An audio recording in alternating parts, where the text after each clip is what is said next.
pour qualifier davantage le rôle de la jeunesse. Il y a lieu d'envisager sa dynamique sous deux aspects distincts. Premièrement, une restructuration. Deuxièmement, une précision nouvelle des responsabilités aux différents échelons de l'organisation juvénile du PDG. Ainsi la jeunesse. Et c'est cela même sa raison d'être dans un régime révolutionnaire comme le nôtre, doit avoir une vie militante organisée. Elle doit aussi être systématiquement et toujours davantage responsabilisée. C'est à notre avis l'unique voie pour respecter les objectifs et la ligne de la révolution. La révolution populaire, pour ne pas s'arrêter, est tombée ainsi dans le conservatisme, pour ne pas se transformer en son contraire, doit former, éduquer et qualifier d'une façon permanente les continuateurs que constituent les forces sociales montantes en leur donnant des tâches militantes à accomplir. Ce serait trahir la révolution que d'essayer d'amoindrir, d'anonymiser les responsabilités de la jeunesse. Responsabilités qu'elle doit assumer dans tous les domaines, à commencer par celui de la gestion et de l'accroissement des biens matériels et financiers, qui est à renforcer notre responsabilité dans le domaine du contrôle. Un contrôle également permanent, mais toujours formateur, toujours éducatif et jamais paralysant. La vitalité des régimes progressistes réside dans le courage constant du peuple de faire face aux difficultés qui jalonnent tout chemin du progrès démocratique. L'alarmisme doit être condamné si l'on veut que la ligne progressiste soit toujours gardée. Certes, il peut arriver que les hommes, n'étant pas parfaits, que l'on prenne des décisions contraires aux principes prescrits par la ligne, mais avec l'objectivité nécessaire, dans l'analyse des situations concrètes, on peut parfaitement éviter les impasses. Et puis, nous qui avons la charge de conduire le processus de la révolution populaire en Guinée, notre rôle n'est pas de liquider ce qui fait la sève de la révolution, ce qui est le devenir de la révolution, c'est de le qualifier. Nous disons que nous ne devons pas vider la jeunesse de sa substance. Et la substance de la jeunesse, c'est la foi en l'avenir, la disponibilité à agir et la responsabilité pleine de vigueur. À nous de lui inculquer la rigueur. Et quand la jeunesse ne fait pas montre de cette rigueur, c'est nous qui aurons échoué et non elle. Et nous ne pouvons pas, en toute conscience, séparer cet échec qui est le nôtre en enlevant à la jeunesse ses responsabilités sans lesquelles elle ne saurait se former, se qualifier dans la société. Notre pays est un pays en voie de développement, ce qui nous fait obligation de constamment adapter notre comportement à la progression de nos moyens existants. Nous devons toujours considérer l'homme comme le capital le plus précieux. Et comme l'homme n'est pas parfait, nous devons répartir les tâches à accomplir à partir des capacités constatées. Pour sa part, le bureau politique du Parti démocratique de Guinée estime que la jeunesse de la révolution démocratique africaine de Guinée constitue un secteur de formation au sein du PDG.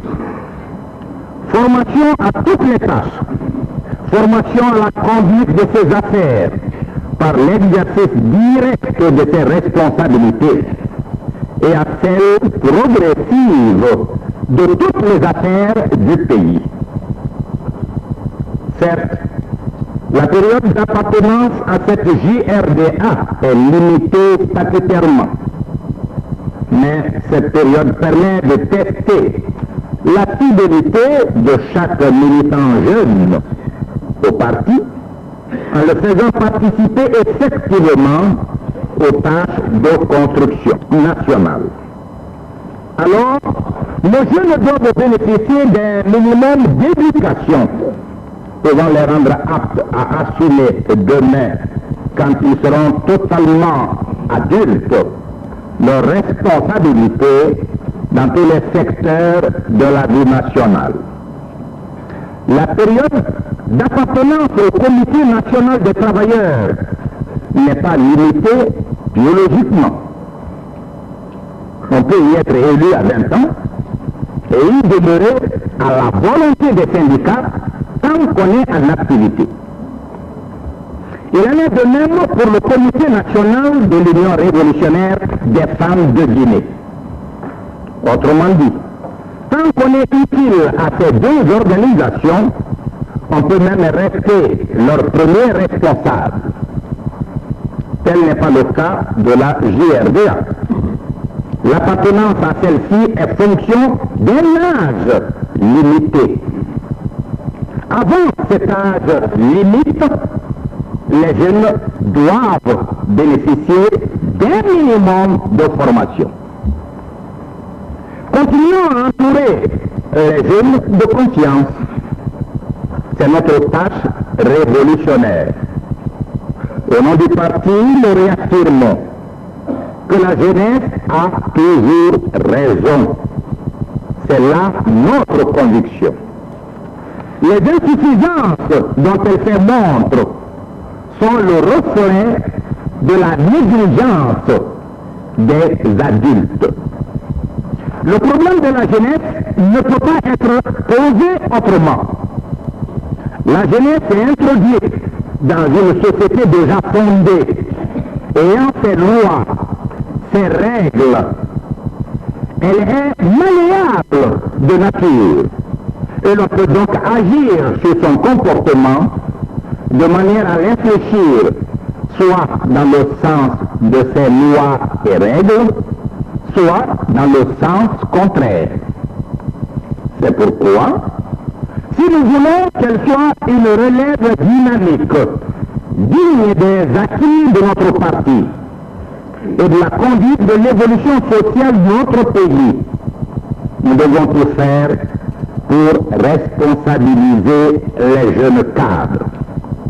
Nous devons alors respecter notre philosophie de la formation d'une jeunesse révolutionnaire. N'avons-nous pas créé dans chaque centre d'éducation révolutionnaire, CER, un conseil d'administration pour donner à la jeunesse scolaire des responsabilités dans des tâches pratiques à réaliser? Ainsi, à l'école, déjà, l'élève est appelé à jouer un certain rôle de gestion, puisque le CA est responsable de la gestion des biens matériels et financiers de l'école. Or, le Comité national de la JRDA est l'organisme juvénile suprême qui coiffe tous les organismes de la jeunesse du pays. Si les jeunes des CA, des établissements scolaires, sont habilités à assumer des responsabilités pratiques, et plusieurs membres du Comité national de la GRDA ont été membres des années durant des CA de centres d'éducation révolutionnaire. D'autres ont même assumé des responsabilités d'État comme représentants de la Guinée à l'extérieur. Que dire de cet organisme qui doit contrôler tous les organismes de la GRDA, du PRL à la Fédération? Il doit être responsabilisé dès lors que notre philosophie est que les générations montantes soient aptes à continuer mieux que nous l'œuvre de la révolution. Certes, dans une école, les enseignants sont plus aptes que d'autres à assumer efficacement le rôle de gestion des biens de l'école. Mais la révolution tient à agir en sorte que les jeunes qui doivent être les élus futurs de nos organismes fassent très tôt l'apprentissage de la bonne gestion. D'où la constitution des CA au niveau de toutes nos écoles. Les actes d'une minorité d'individus inaptes ne doivent pas nous empêcher de réaliser que sans responsabilité, aucun homme ne peut s'affirmer. Quelles que puissent être les immenses potentialités socio-humaines qui le recèlent. Donc, la responsabilité au niveau de chaque maillon de la jeunesse doit demeurer une action permanente. Il ne faut jamais, dans la pratique, négliger les jeunes. Il faut s'obstiner à les former et faire de tout leur organisme des instruments effectivement responsables de la transformation qualitative de la société. La fidélité requise des cadres dirigeants des différents secteurs face aux exigences de la révolution est à ce prix. En tout cas, c'est le test de l'application correcte des décisions et des principes révolutionnaires. La limite d'âge de l'appartenance à la jeunesse est de 35 ans. Si durant ce temps, il y a exercice effectif de la responsabilité, les jeunes peuvent se roder à la pratique de la gestion et de l'administration des biens publics afin que devenus adultes, ils soient capables de diriger d'autres organismes et tous les secteurs de gestion du patrimoine national. Voici 15 jeunes de 25 à 35 ans, élus à l'issue d'un congrès national et devenant membres du comité national de la GRDA. Il faut bien qu'ils soient confrontés à des tâches de gestion. Nous devons respecter sagement les décisions d'un tel congrès. Et puis, nous ne devons pas oublier qu'ils sont très nombreux, les jeunes de moins de 35 ans, qui gèrent déjà et dirigent même des entreprises économiques très importantes. Nous ne devons pas oublier non plus que plusieurs de ces jeunes, membres du comité national de la GRDA, ont déjà eu à diriger d'importants établissements scolaires, où, en tant que directeur d'école et président des CA, ils ont eu à contrôler les actes de gestion des élèves et étudiants. Certes, les adultes ont plus d'expérience pour gérer correctement les budgets des écoles et facultés, dont chacun des budgets est d'un montant généralement supérieur au budget du comité national de la GRDA, au budget des comités régionaux de la GRDA. Cependant, nous laissons les jeunes membres de leur CA de gérer les biens de leur école, car nous sommes convaincus que s'ils sont très tôt initiés à la pratique de la gestion, la société y gagnera demain en efficacité par la sauvegarde et l'accroissement de son patrimoine. Nous estimons quant à nous que les défaillances notoires de certains cadres de la GRDA ne doivent pas nous amener à donner le dos aux prérogatives que le parti confère aux organismes dirigeants de ces différentes ailes, dont l'aile de la jeunesse. Si ces cadres s'avèrent incapables de bien gérer, alors la responsabilité de cette carence incombe au parti. Dieu nous en garde. Pour la révolution, c'est l'homme qui peut échouer. Jamais le peuple. Des hommes ont-ils disposé d'une partie du patrimoine régional ou national à leur guise. Il faut situer leurs responsabilités personnelles, les sanctionner, voire les révoquer de tout poste de direction, si leur culpabilité est démontrée par des preuves tangibles et palpables. Y a-t-il une situation catastrophique découverte? La Révolution nous ordonne de découvrir ses tenants et ses aboutissants. Mais pour autant, nous ne devons pas renoncer à l'éducation permanente des militants jeunes, qui est la dynamique de notre rôle en faveur de la jeunesse. Si nous adoptons une attitude de méfiance à l'endroit de la direction de la jeunesse guinéenne, le parti s'en trouvera toujours dégradé. Et en ce qui nous concerne, nous ne sommes pas prêts à commettre une faute si grave. Dans d'autres pays, les jeunes s'organisent sans encadrement politique, sans se référer aux organisations politiques de leur pays. De quelque montant que soient leurs recettes, ils en disposent librement. On ne leur nie pas le droit de gérer les recettes provenant de leurs activités sportives et artistiques. Le droit d'en faire ce qu'ils veulent. Mais attention, ils les utilisent parfois à des fins qui ne garantissent guère leur avenir. En Guinée, nous disons aux jeunes de mener leurs activités, de gérer les recettes provenant de ces activités.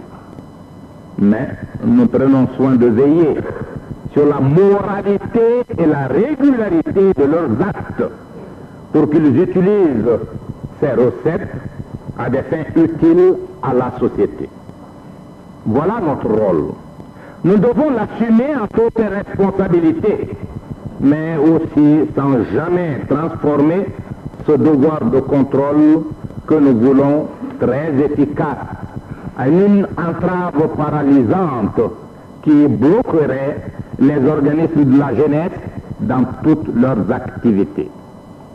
C'est pourquoi, première observation, il ne faut pas séparer la théorie de l'acte de production et de gestion qui relève de la pratique de la responsabilité militante. Car, sans la pratique, personne ne peut savoir assumer valablement une responsabilité.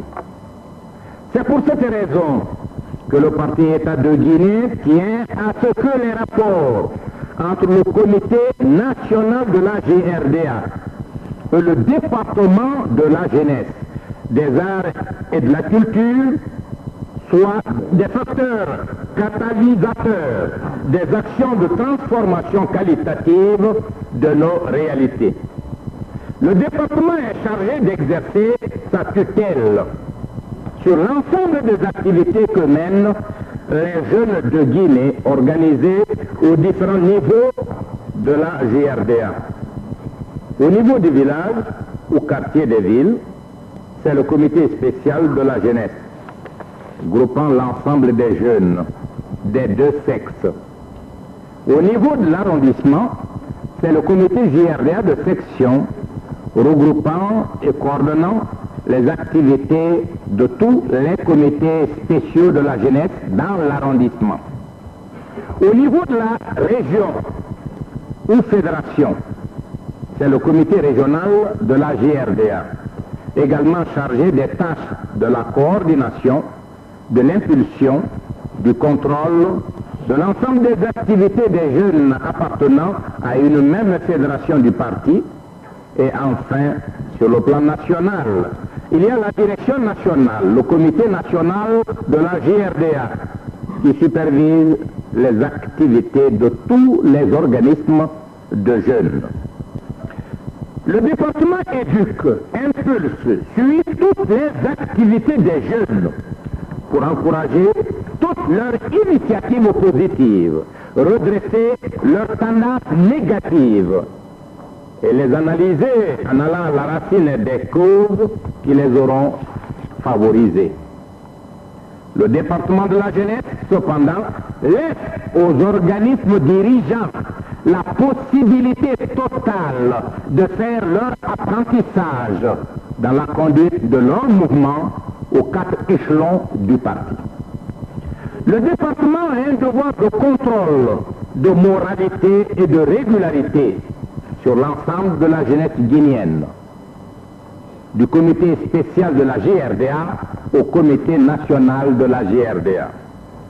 Cependant, le comité national assume toutes les responsabilités de gestion directe de l'ensemble des biens appartenant à la JRDA, car c'est ainsi que les jeunes peuvent faire l'apprentissage de la gestion. Nous disons souvent que personne ne peut savoir nager s'il ne se met pas à l'eau. La jeunesse a donc la gestion directe de l'ensemble de ses biens, mais elle n'est pas libre de gaspiller ses biens.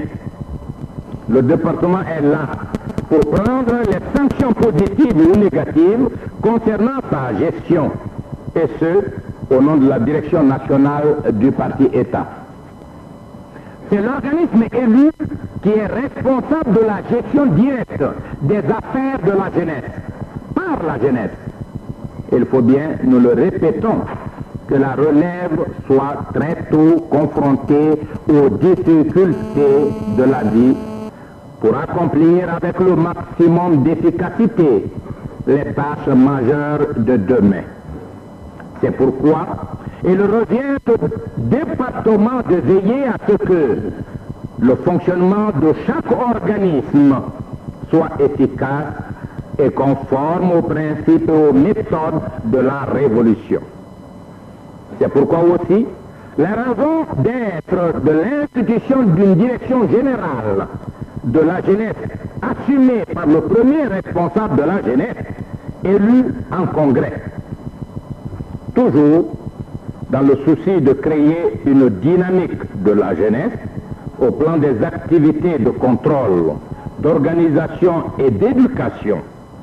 Un roulement des élus permet à tous et à chacun d'avoir les contacts directs avec les comités régionaux de la JRDA, les comités JRDA de section et les comités spéciaux de la JRDA pour atteindre les résultats efficaces légitimement ambitionnés. Le contact avec la base est indispensable. Chacun doit pouvoir maintenir ce contact direct. Pour des raisons d'ordre pratique, le premier responsable et son adjoint peuvent rester en permanence dans la capitale, puisqu'ils auront très souvent des tournées générales à entreprendre. Mais tous les autres membres du comité national doivent connaître un mouvement de roulement dans tous les CGR. Il n'y a donc pas d'opposition entre le département et le comité national de la JRDA. Même, le comité central a le devoir d'attirer l'attention sur un tel état d'esprit. Le mouvement général de la jeunesse ne peut rendre responsable le parti des déviations à ses principes et méthodes, car c'est le même parti conscient à travers ses cadres qui campent les jeunes comme les continuateurs éduqués de son œuvre. Le département représente l'ensemble du comité central, l'ensemble du gouvernement, pour peser sur la jeunesse en vue du respect scrupuleux des principes et des méthodes définis par la révolution. Si l'on oppose le contrôleur à l'agent actif, eh bien, ni l'un ni l'autre ne feraient convenablement leur tâche. Ils ont des rapports complémentaires. Nous sommes au stade du parti État, ne l'oublions pas. Aucun département ne peut être en contradiction avec une institution du parti. Les séquelles d'une telle situation sont à éliminer systématiquement. Les jeunes doivent être responsabilisés. Nous le disons et le répétons. Les erreurs qu'ils commettront devront être analysées et redressées immédiatement. Cependant, nous ne devons pas nous substituer à eux pour accomplir les responsabilités qui sont les leurs. Car ce serait les maintenir dans un état d'irresponsabilité. La raison d'être de leur organisation ne s'expliquerait plus. Nous ne devons pas non plus user de l'acte de contrôle comme d'une arme pour les paralyser dans la gestion. Prenons le cas de la gestion des PRL. Elle était négative au niveau de nombreux villages et quartiers. Mais est-ce à dire que les PRL n'étaient pas des institutions dynamiques et utiles à la révolution? Les PRL sont des institutions dynamiques et ils auraient pu être tous des moyens efficaces de gestion si nous avions quotidiennement et dès le début procédé au contrôle de gestion au niveau de tous les PRL pour maintenir la ligne telle qu'elle a été définie.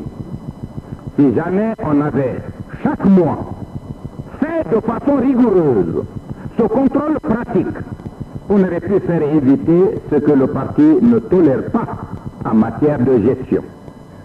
Le pouvoir central a bien de multiples tâches à accomplir, mais il fallait faire en sorte que ce contrôle fût effectué sérieusement avec la périodicité indiquée. Au niveau des comités d'unité de production, CUP, et des comités d'unité militaire, CUM, la situation est actuellement bonne, relativement. Avec un contrôle méthodique, nous aurons de meilleurs résultats. À ce propos, il faut que le ministère du Commerce intérieur fasse pour chacun des CUP et CUM chargés de la gestion des denrées alimentaires des travailleurs un tableau de données en quantité et en valeur pour que la CNTG, la Confédération nationale des travailleurs de Guinée, fasse immédiatement la situation financière de chaque CUP et CUM et que chaque fois, à partir des données fournies par le ministère du Commerce intérieur, ils puissent assumer leur tâche de contrôle en tant que responsables des organisations syndicales du pays.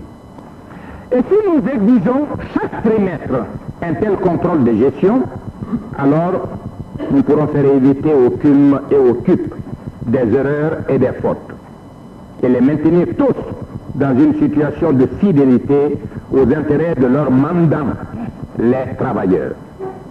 L'on doit soumettre à un contrôle périodique les actes de gestion du Comité national de la GRDA. Cela est indispensable pour que toutes les erreurs soient corrigées à temps. Les auteurs sanctionnés à temps. Si des sanctions sont infligées au cadre défaillant, il y aura un changement qualitatif qui rapidement s'opérera dans le milieu du Comité national de la GRDA. Prenons un exemple. Le stade du 28 septembre subit des malversations commises par les placeurs de billets d'entrée. Il y a bien une solution à ce problème posé. Ce stade a une capacité de 35 000 places assises. Conakry compte 140 comités de base qui peuvent être chargés du placement des billets d'entrée au stade à l'occasion des grands matchs internationaux. Une telle décentralisation est favorable au contrôle des recettes. Le militant du PRL qui a pris 150, 200 ou 300 billets pour les placer est responsable vis-à-vis de son PRL. Les malversations sont toujours liées au comportement des hommes. De toute façon, nous pouvons et nous devons chercher les solutions qui nous approche de la vérité sans jamais revenir sur les principes directeurs de la révolution. La portée de la confiance, c'est encore la confiance. Tout ce qui amène l'homme dans le sillage de la méfiance est contre-révolutionnaire. Nous insistons là-dessus. La confiance, nous l'avons toujours dit, se paye par la confiance. La vie a pour trame des problèmes concrets. C'est précisément la recherche de solutions justes à chaque problème posé qui permet de situer les responsabilités. Aussi, toute décision de responsabiliser les jeunes doit être assortie d'un contrôle permanent et rigoureux. Nous devons rester fidèles à la mission que nous a assignée le parti en faveur de la jeunesse. Les principes et les méthodes demeurent valables dans le domaine de l'action. Il y a bien des décisions qui créent une dynamique permettant aux différents secteurs de la jeunesse d'être de futurs cadres valables. La GRDA doit s'intéresser à la formation idéologique de ses membres, notamment au contrôle du comportement des jeunes, pour que ceux-ci respectent la morale révolutionnaire. La GRDA doit éveiller l'esprit civique des jeunes et l'affermir constamment. Les jeunes, en plus de la formation idéologique, doivent recevoir en même temps une formation technique dans les divers secteurs, sport, art, culture populaire, etc. La jeunesse doit s'obstiner à faire face aux tâches fixées dans les statuts et les programmes d'action de la GRDA.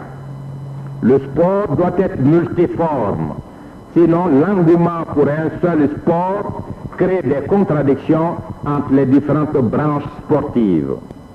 Prenons par exemple le football dans ses aspects politiques et techniques. L'aspect politique de ce sport a trait à l'encadrement que constituent les organismes dirigeants de la jeunesse aux différents échelons. C'est cette direction élue en Congrès qui peut faire application d'une certaine discipline politique. L'aspect technique, quant à lui, porte sur les cadres techniques expérimentés. Qu'il y ait une fédération guinéenne de football, cela s'impose, car c'est le peuple qui veut que ceux qui sont des techniciens en la matière soient utilisés à la direction technique de ce secteur. Il en est de même pour toutes les autres branches du sport, des arts et de la culture populaire. Mais une fédération technique ne peut minimiser et ne doit minimiser le rôle de la direction politique élue. Sinon, ce sera la prééminence d'une technocratie de blocage.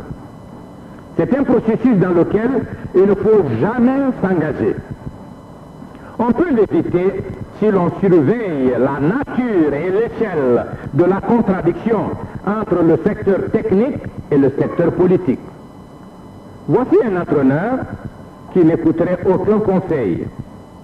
Un arbitre qui sur un terrain en Guinée jouerait au parti pris manifeste et ne voudrait même pas entendre une simple observation des membres du comité national ou du comité régional de la GRDA. De telle attitude, si elle advenait, ne serait pas de nature à qualifier le contexte de ce sport. Elles sont proscrites. C'est pourquoi il y a lieu de dynamiser davantage tous les arts populaires et toutes les activités sportives sans discrimination, sans arbitraire. Un autre exemple, nos musiciens réalisent des performances au point d'être récupérés ailleurs. Le commissariat général à la jeunesse et le comité national de la jeunesse doivent se préoccuper de ce problème. Des footballeurs sont démobilisés et vont même à l'extérieur du pays se mettre à d'autres services. Le respect de la ligne du parti doit demeurer la préoccupation de chacun et de tous. Sans discipline, pas de vie organisée, pas d'attitude militante. S'agissant du secteur musical, l'équipement des orchestres est-il suffisant? Nous savons que des orchestres guinéens de classe connaissent ce genre de difficultés actuellement. Nous citerons les cas des orchestres fédéraux de Kissidougou et de Kankan. Aussi, ce problème mérite d'être étudié au cours de la présente session du CNR. Le département de la jeunesse, le comité national de la GRDA doivent dynamiser l'organisation des pionniers, prendre toutes les initiatives créatrices pour développer l'action militante des jeunes. La révolution exige que tous les secteurs de la jeunesse connaissent une activité devant déboucher sur les objectifs assignés à la jeunesse guinéenne. Voilà le véritable problème de la révolution populaire. Nous avons mis à l'intérieur du pays des dancing à la disposition de la GRDA. Quel est l'apport de ces dancing? Une décision met au compte du budget de l'État les salaires des formations artistiques. Cela représente une dépense annuelle dépassant 10 millions de cili. Nous pensons que les formations artistiques, les orchestres en particulier, pourraient être responsabilisés pour se produire à leur propre compte. Toutes les recettes obtenues par une formation lui appartiendraient en propre. Ainsi, les millions de cili dépensés actuellement par le budget serviraient de subvention générale à la jeunesse pour amplifier son action, soutenir les secteurs défavorisés ou décents. Ce ne serait plus des dépenses systématiques sans grand effet. Les orchestres seront à leur compte en jouant dans tel ou tel dancing dont nous leur confierons l'exploitation. Ce serait là une dynamique de créativité chez les orchestres. La fonctionnalisation débouche sur l'absence d'inspiration, l'absence d'amour de l'art.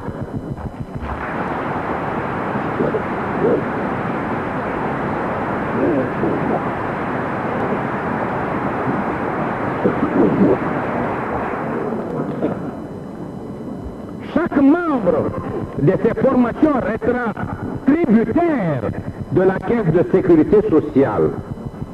Chaque mois, chacun versera à la caisse un montant donné et l'État paiera le reste. Chacun devra payer un pourcentage de sa solde et l'État en donnera le triple pour aider l'artiste, le musicien ou le sportif à bénéficier plus tard d'une pension de retraite substantielle. Que ces formations composent, créent des œuvres, se produisent et encaissent toutes les recettes. Ces orchestres auront à s'équiper en instruments et à fixer à leurs membres, en toute responsabilité, les salaires qu'ils méritent. Les ballets seront également à leur compte. Ils monteront les numéros à leur inspiration et se produiront. La retraite de chaque artiste est garantie par l'État, nous le répétons. Le paiement d'une fraction de la solde en cas d'accident est également garanti par l'État. Pour les salaires mensuels, lorsqu'ils sont fonctionnalisés, il sera toujours accordé le salaire minimum interprofessionnel garanti à chaque élément. Toutes les recettes seront la propriété des ballets. Nous vous disons que de telles décisions aiguiseront leur sens de responsabilité face à l'amélioration de leurs propres conditions de vie et ils ne se plaindront plus de personne dès lors que toutes les recettes qu'ils perçoivent leur appartiennent. S'agissant du football, toutes les recettes se retrouveront versées dans un compte bloqué. Toutes les sorties de fonds par le comité national de la GRDA, pour quelque raison que ce soit, seront au préalable contrôlées ou visées par le commissaire général à la jeunesse. aux arts et au sport. Il y aura donc une discipline pour engager les dépenses. Le comité national décide de la dépense à effectuer et le commissariat général contrôle la moralité de la décision. Et l'accord obtenu, le comité national de la jeunesse engage la dépense. La jeunesse a bien la main à la pâte parce qu'il faut qu'elle justifie les dépenses qu'elle effectue. C'est cela la gestion. Le comité national a la gestion pratique des fonds, mais ces actes relèvent du contrôle de moralité qu'exerce le chef du département. Il faut absolument préciser les responsabilités pour que chacun joue correctement son rôle. La jeunesse ne devra jamais connaître l'indifférence, a fortiori l'abandon de la part des cadres adultes. Il y a, nous devons le dénoncer, un relâchement coupable dans l'action d'éducation politique et morale des jeunes militants. Les cadres politiques des pouvoirs révolutionnaires locaux, des sections et des fédérations du PDG ne s'intéressent pas suffisamment au bon fonctionnement des organismes de la GRDA. Ce sont les seuls jeunes élus qui sont chargés de l'encadrement et de l'éducation de la jeunesse. Alors qu'eux-mêmes ont besoin d'être formés et encadrés par des responsables plus expérimentés. Les assemblées générales ne se tiennent pas régulièrement au niveau des comités spéciaux de la jeunesse, du PRL. Et quand elles se tiennent, elles n'enregistrent aucune information sérieuse, aucun exposé sur l'idéologie du parti, sur la morale révolutionnaire ou sur la discipline sociale. Les jeunes n'apprennent plus l'histoire du PDG, les faits historiques qui ont marqué l'évolution du peuple guinéen. Ils ignorent les interdits, les mœurs bannies, les comportements indignes, les infractions à la discipline au sein de la famille. Dans les villages et dans les quartiers des villes, les jeunes garçons et filles sont presque abandonnés à eux-mêmes. Les tâches militantes dont l'accomplissement leur est demandé par le parti ne sont plus ponctuellement exécutées. Les marchés, les places publiques, les mosquées, les églises ne sont plus entretenues par eux en état de propriété. Les sections sportives, artistiques, les activités culturelles ne les retiennent plus. Ils apprennent sous l'effet négatif de certains films projetés et qui devraient être interdits aux enfants mineurs, des gestes de violence et adoptent des comportements dégradants et foncièrement réactionnaires. Ce ne sont pas les slogans que les jeunes clament qui les éduquent. Ce sont les leçons qu'ils doivent recevoir des cadres adultes qui seuls les disposeraient à adopter un comportement digne de leur famille, de leur peuple et de leur révolution. Les distinctions de race, de religion et d'état de fortune ne devraient plus exister entre les jeunes du village ou du quartier, unis au sein du comité spécial de la GRDA. Les tentatives à la débauche, à l'alcoolisme, au vol, voire au banditisme, devront être extirpés de la vie de notre société. Il faut que la jeunesse bénéficie sans discontinuité de la sollicitude des générations adultes dont leur avenir dépend du comportement sérieux dans tous les domaines.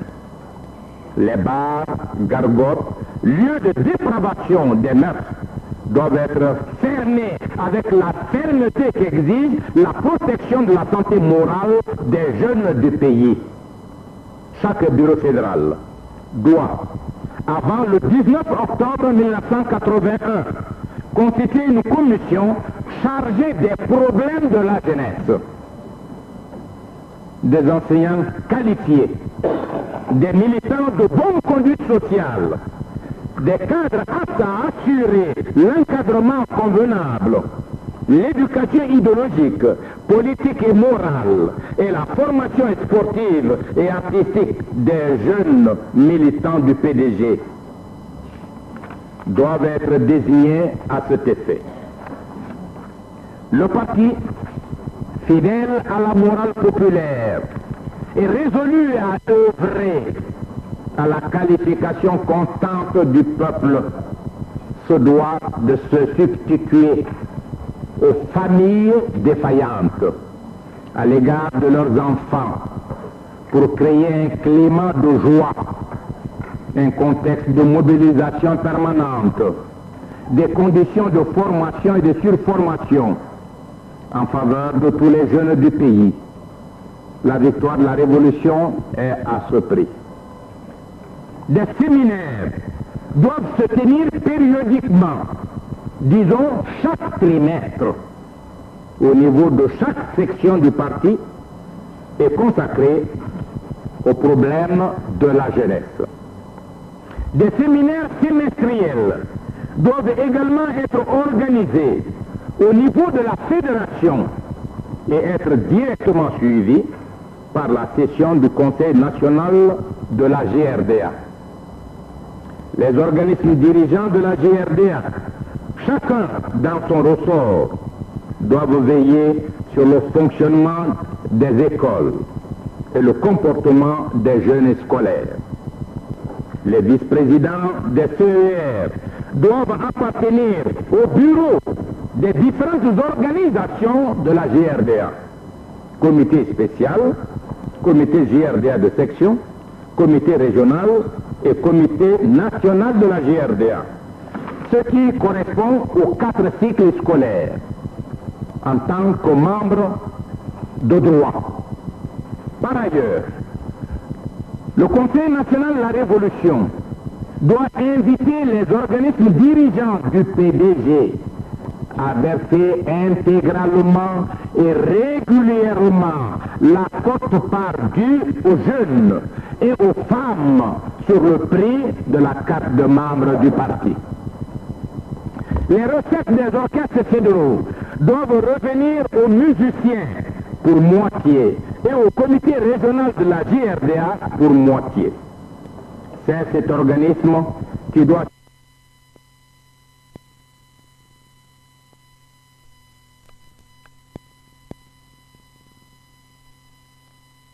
des orchestres fédéraux doivent revenir